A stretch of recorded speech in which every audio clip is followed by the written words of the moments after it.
এই বୟସରେ ମୋ ସ୍ୱପ୍ନରେ ରାଜକୁମାର ଆସିବା କଥା କିନ୍ତୁ ଆସିଥିଲା ମ୍ୟାଗି। ଆଉ ସ୍ୱପ୍ନ ଯାହା ବି ହଉ ପୂରଣ ତ ହେବା ଦରକାର ନା, ସେଥିପାଇଁ ସକାଳୁ ଉଠିକି ମ୍ୟାଗି ବନେଇ ଦେଇଥିଲି।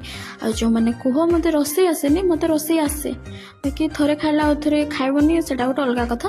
ତାପରେ ଟିକେ ଜଲ୍ଦି ଜଲ୍ଦି ସାଲାଡ଼ କାଟି ଦେଇଥିଲି, କ'ଣ ପାଇଁ ନା କ୍ଲାସ୍ ପାଇଁ ଡେରି ହେଉଥିଲା। ଆଉ ଆସିକି ଟାଇମ୍ ହୁଏନି, ଖାଇକି କ୍ଲାସ୍ ବାହାରି ଯାଇଥିଲି। ଆସିଲା ବେଳେ ମୋ ନାଁ ଦେଖିପାରିଥିଲେ ମାୟା। ଆଉ କେଉଁ ଡିଷ୍ଟ୍ରିକ୍ଟରେ ପିଜୁଳିକୁ ମାୟା କୁହାଯାଏ, ଯିଏ ଜାଣିଛ କମେଣ୍ଟ ସେକ୍ସନରେ ଜଣାଇବ। ଆଉ ଏତେ ସୁନ୍ଦର ଗୋଟେ ଚଢ଼େଇ ଦେଖିଥିଲି, ତାକୁ ଦେଖିକି ଖାଇଯିବା ପାଇଁ ଇଚ୍ଛା ହେଉଥିଲା, କିନ୍ତୁ ଶ୍ରାବଣ ମାସ ଚାଲିଛି ଆଉ ଖରା ତ ଏତେ ଜୋରରେ ବାପରେ ସମ୍ଭାଳି ହିଁ ହେଉନି। ଆମ କଲେଜରେ ଯେଉଁ ନଦୀ ଥିଲା ସେ ନଦୀ ବି ଏ ଖରାରେ ଶୁଖିଯାଇଛି।